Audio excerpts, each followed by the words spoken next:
Zoey and Sassafras, Dragons and Marshmallows. Chapter 3. Pip. Mom was still frozen in place. She whispered, I never thought. I was so sure I was the only one. She finally snapped out of it and sat down at her desk. Sorry for acting strange. Come sit and I'll try to explain. Mom shook her head once more and smiled at me. I sat down slowly. I was super confused. A glowing frog that only my mom could see? My stomach flipped and flopped.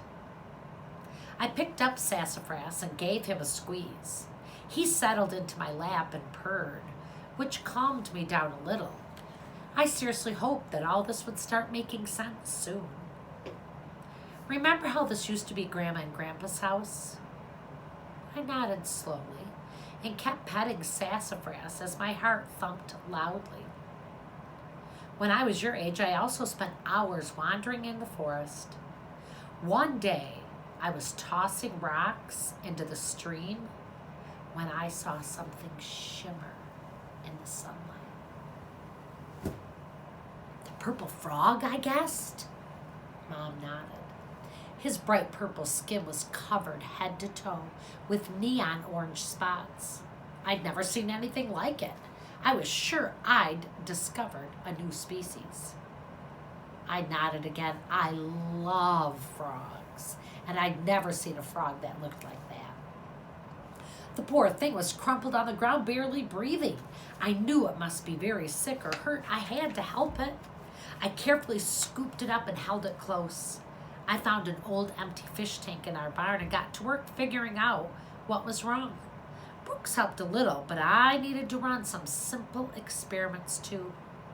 I used what I learned from the experiments to help the frog recover. Once he was better, I knew I had to return him to the forest. I reached into his tank and he hopped right into my hand. As I lifted him out of the tank, something incredible happened. It was the craziest thing I'd ever seen. I could tell my mom was about to say something big. My mom is a scientist, so she sees crazy things all the time. If this was the craziest thing she'd ever seen, then it must be incredible. I leaned in, scooting so far forward that Sassafras slid to the ground with a whomp. I quickly scooped him back up. What happened? What did you see?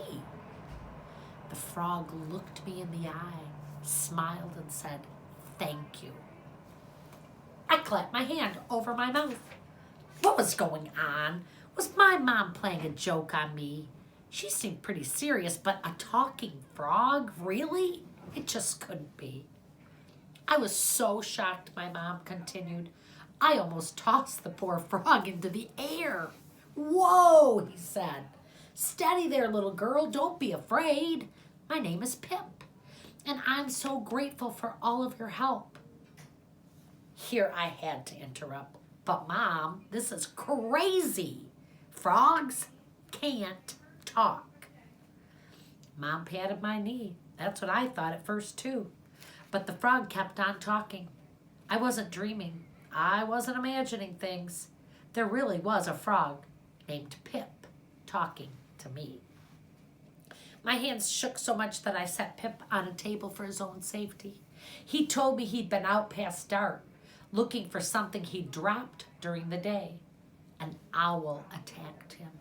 He was terrified and hurt, but managed to escape. He didn't remember anything after that until he woke up in our barn. Once I recovered from the shock of it all, Pip told me there are lots of magical animals in our forests.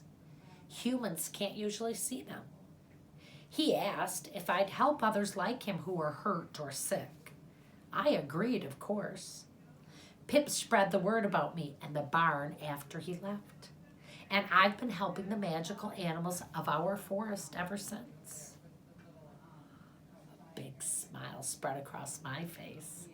This was incredible. The only thing I might love more than science is magic.